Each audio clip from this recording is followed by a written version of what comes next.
Hello, friends. Welcome back to the School of Self-Worth. I'm your host, Nicole Song. Today is a super special day. We are celebrating the 100th episode of this podcast.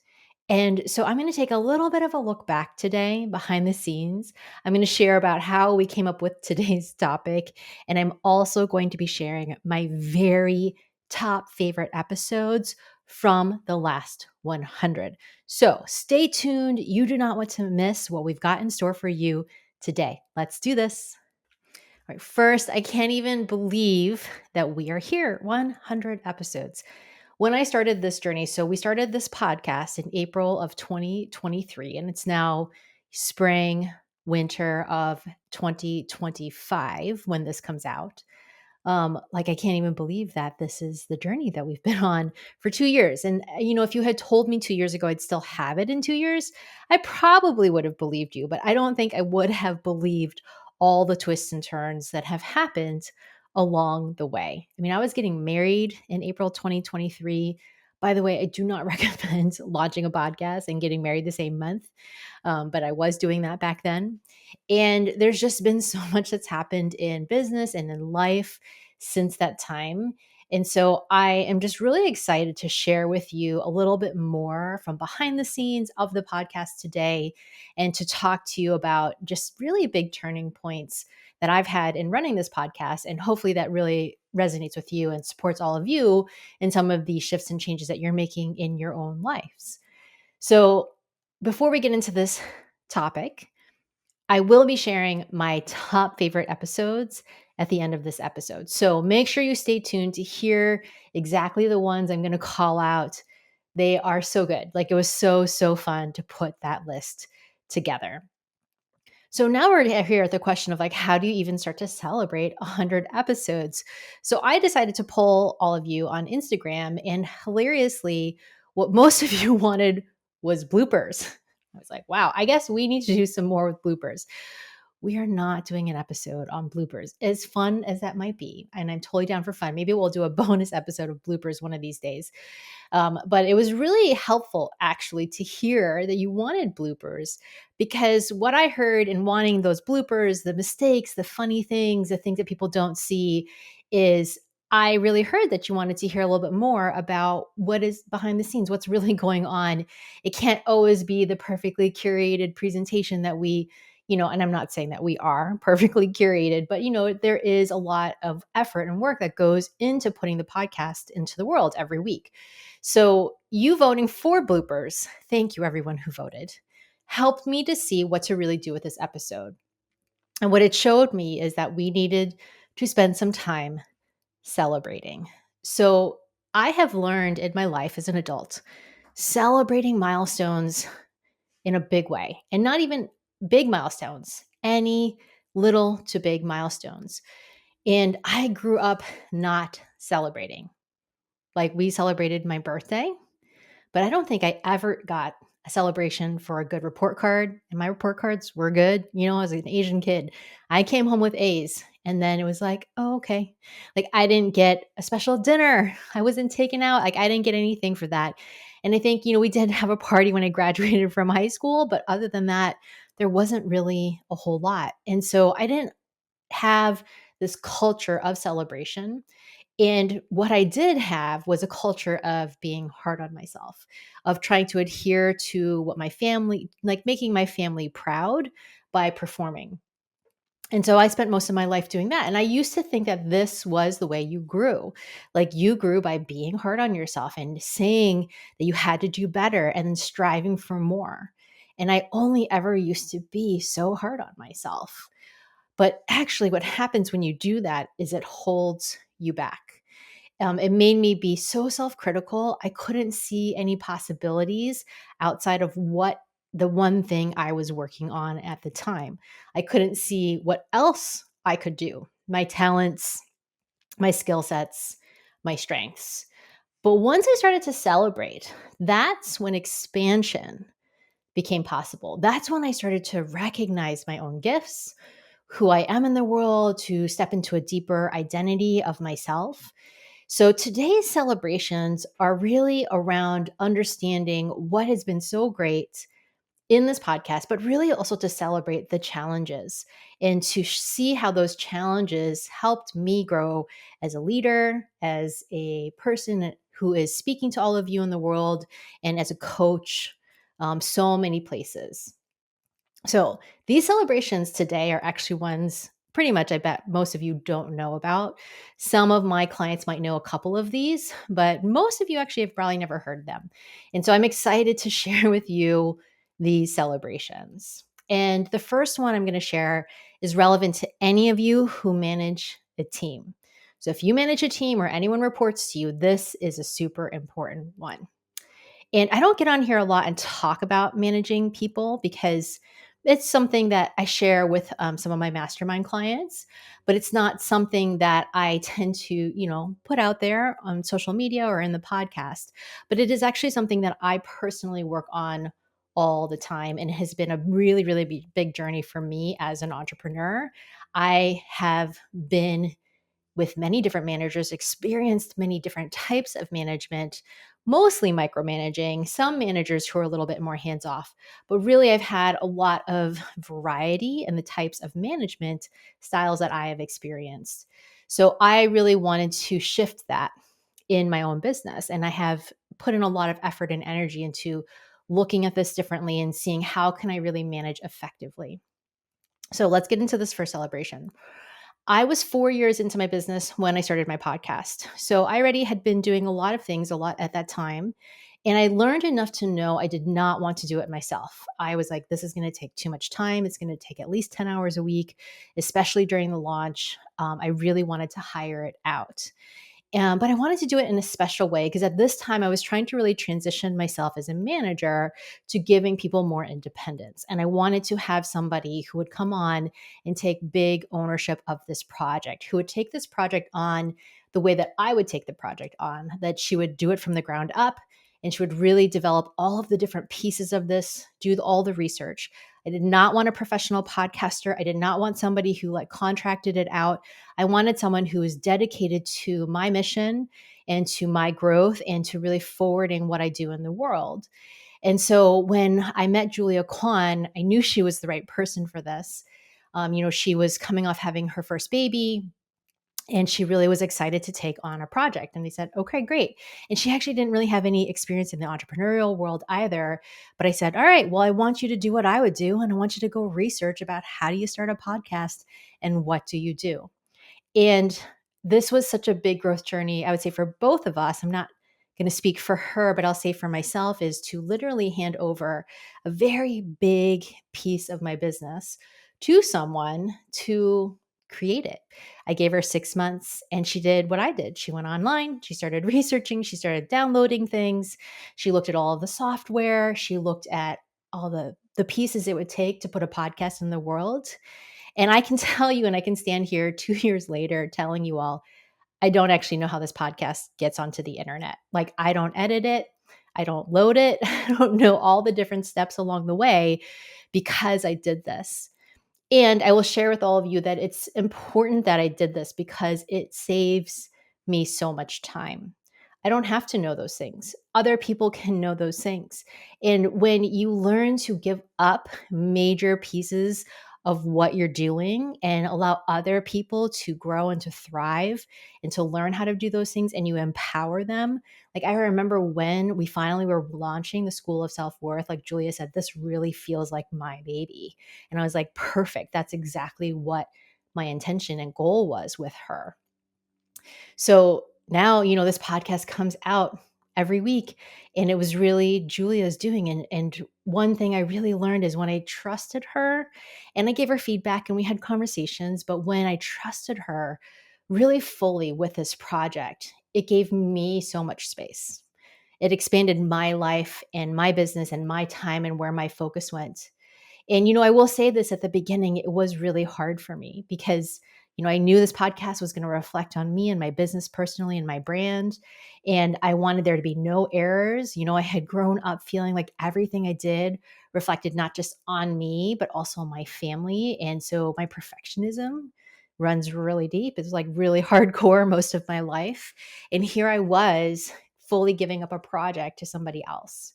But I also knew if I wanted to grow the podcast and I wanted to grow myself and my business, someone else had to do it. And so I had to learn to say to her, what do you think we should do? What's your recommendation? How would you fix this? Instead of jumping in constantly to fix it myself. And if you are a manager, I highly recommend, if you're not doing this yet, to do it ASAP. What do you think we should do? Instead of always having the answers. Like, what in you thinks that you always have to have the answers? And you might have things you have preferences on or ways you want things to go.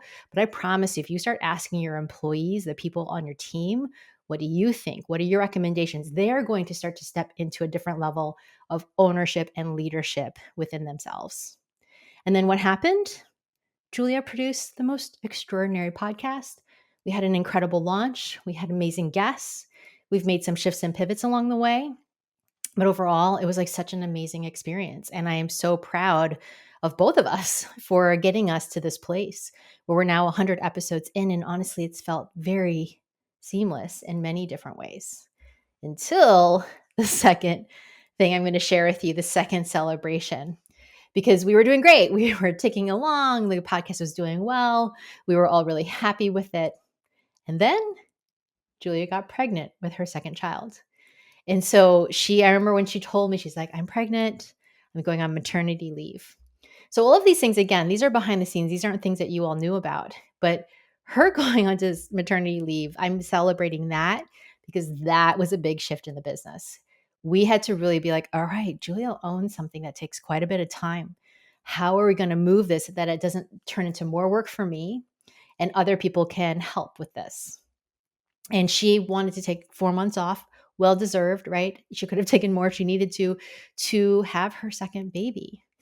And so this was a new level of trust. I not only I had handed it to her and I trusted her. And now I needed to trust her to hand it off to other people on my team. And so I had some assistants who really took over the whole thing. And she figured it all out, how to transition everything that she did in her job over to different people on the team, and then had systems in place so that it ran so smoothly. If you didn't notice, that was our plan. This happened in early 2024 and probably started to affect episodes a couple months later. And if you didn't notice, I'm like, yes, that's exactly what we were trying to do. But again, I had to really keep trusting that when unexpected things would happen, like, of course, I want her to have a baby and be happy and grow her family. But then it's also like, what's going to happen to my business? And these are all the things that we don't always recognize about ourselves. And we have to like really sort out like what's going on and why and what do we do, right? When we are really presented with unexpected challenges. So that was my second big celebration and appreciation, is that the business was not dependent on any one person. The business could move and shift and change, and I could adapt based on that. And the system that she put into place, by the way, still exists to this day. It's how we're putting out this very podcast. And Julia stepped into a new role in the business when she came back. And I am so proud of that. I am so proud of that because when you really let go and you allow people to expand and grow, then they can show you, like she showed me, that she could do what was next. And I just feel personally, as a CEO and a leader, really, really proud of that growth of the business and the capacity to allow her to expand and grow. So those are my first two really big celebrations. And then my third one is when I shifted my focus to Asian American women. So if you go back and listen to episodes 45, 46, and 47, they're called Radically Authentic. Those ones really detail out my experience making the shift, how I heard to make the shift, and then putting my focus into Asian American women. And I had a really big journey of imposter syndrome at the time. And it was a really big pivot because the podcast was central to me sharing this in the world. This wasn't something I felt like I could really, write in a newsletter or put on social media. I mean, I could do all those things and did do all those things, but I felt like I shared the truth and who I really am through this podcast. And it was actually probably those episodes were probably the scariest episodes for me to put out, aside maybe from the first one, because I was sharing parts of myself I had never shared before publicly. And I probably had never, and I honestly had only admitted it to myself maybe a month or two before that. And it was pretty terrifying to say, I don't feel like I'm Asian enough. I don't feel like I should be the person who's leading other Asian women. I have imposter syndrome. I am like terrified for what this means for my business. All of those things is what I spoke about in those episodes. And I really celebrate that I had put in the effort to have a platform where I could share my voice and really share the story in a much deeper way. And the podcast gave me that platform and that space. And I don't really think I could have pivoted that way and felt as good about it if I didn't have the podcast available to me at that time. And, the truth is for the business, we suffered a little bit after that. We lost listenership. People didn't all move with me as I shifted my focus to Asian American women. And for me, like, while that was a little bit difficult at first, I was like, huh, like that felt challenging. And it also showed me why it was important to do it because I feel like there are not enough people who focus on Asian American women. And I'm not just talking about coaches, I'm talking about affinity groups, I'm talking about just in general in the world. Like the more this past year, I've really immersed myself in a lot of different Asian American groups, and I love it. First of all, like it's so fun to me to go to those networking events. It's so fun to connect with tons of Asian American women in a way that I really had never allowed myself, I would say, in my lifetime, probably to until this last year. And the more I do it, the more I see this just honestly huge gap and this huge need to support Asian American women. That there are so, like, the amount of resources available to us are so much less than everybody else.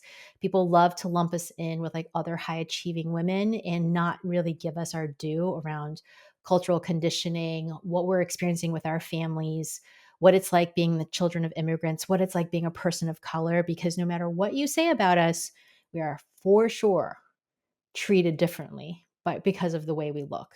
And if you haven't walked in our shoes, you haven't walked in our shoes. And so the more I am in that world, the more I can really appreciate for myself the courage it took for past Nicole to come forward and say that, and to not only say it, but to actually do the work that it took to go deeper into my own challenges around being authentic about who I am and my culture and my background, and then really supporting other Asian American women to do that same process and to go through that same work of exploration, understanding of identity, of owning your voice, of being authentically and unapologetically who you are in the world. So I am so grateful. I'm so grateful that I did it.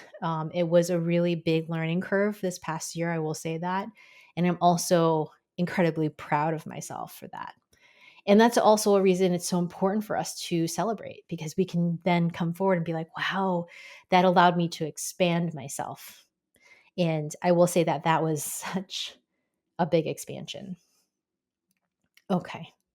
So this leads me to my last and biggest celebration, which is also tied in with my very favorite episodes, because now I get to celebrate some pretty special people, my clients.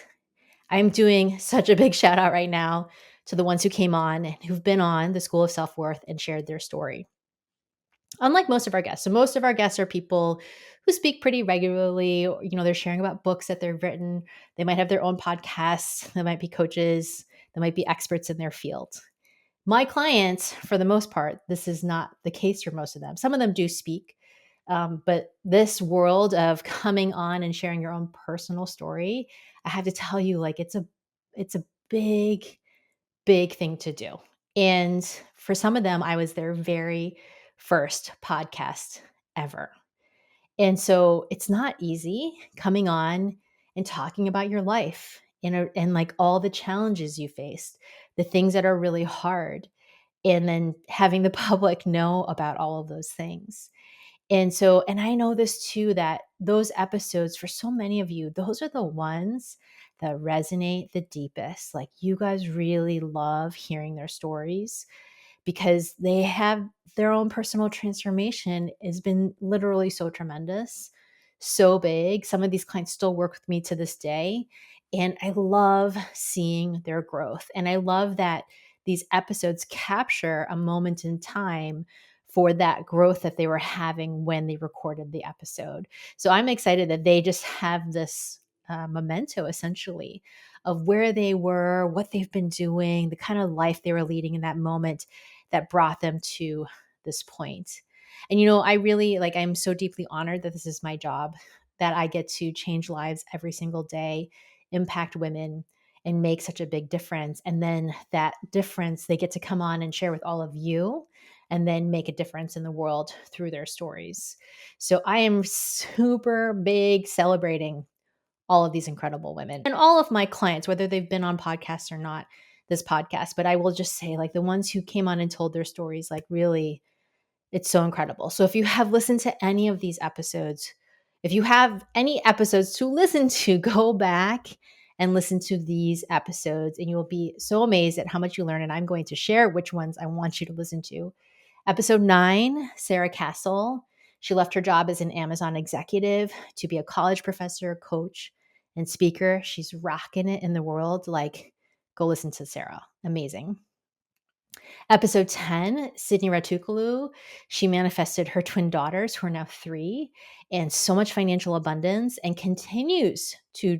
She's now developing her own business. It's just incredible watching her growth, and hearing her story is so powerful, and then seeing where she's going. I love seeing the direction that she's in. Episode 38, Carla Drumbeater.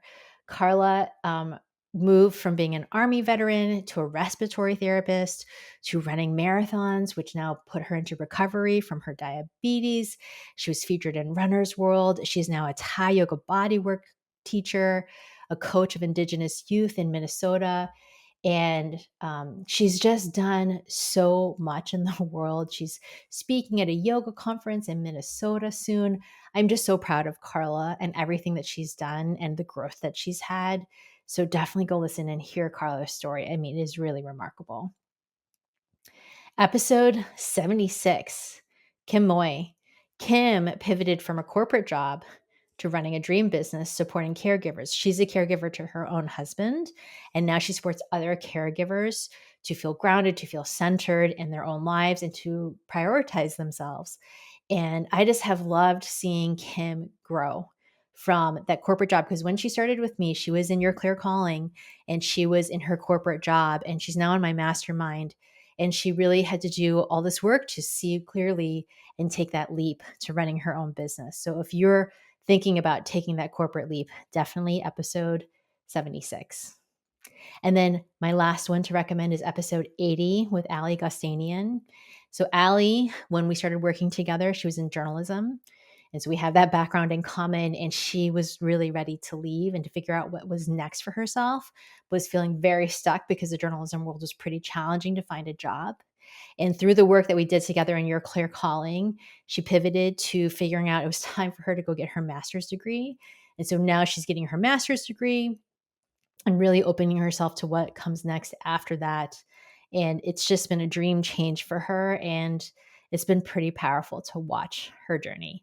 So check out those episodes. If you're going to go back and listen to any of those are the ones I want you to hear. I want you to hear what is possible. I want you to, I really hope you see yourself in these women, and then you can see also what could come for you as well, really through being supported, not doing it alone, reversing the cultural conditioning, and moving forward on your own journey for yourself and seeing what opens up. And then finally, I really want to celebrate all of you. Those of you currently listening, anyone who's ever listened to any episodes of the School of Self-Worth, any guest who's ever come on, I am celebrating all of you. Like, I know that this podcast is not about me. This is about all of you, and it is really supported and lifted up by everybody who listens, everybody who's come on and shared their story. We have so many, if you haven't been catching up, like listen to the last few episodes. We have some really remarkable guests coming that I'm so excited about. I cannot wait to share with you. And there's just, it's so rich. Like to me, I love to play in the podcast world because it allows me to tell stories, hear stories, and I really have connected with so many cool women through this who are out to change the world. And I love being around women who are out to change the world. So go listen to all those episodes, listen to, and then just also celebrate yourself for investing time and energy into listening, into hearing what's possible for yourself and seeing a new way forward, because that's really what the School of Self-Worth is about. So I am celebrating 100 episodes. I am so grateful for all of you. Thank you so much for being here. And if you're an Asian American woman who really wants to step into that next level of purpose and manifesting your dream life, DM me Dream Life on Instagram at Nicole Song and let's chat. Thank you all so much for being here. I'll see you next week.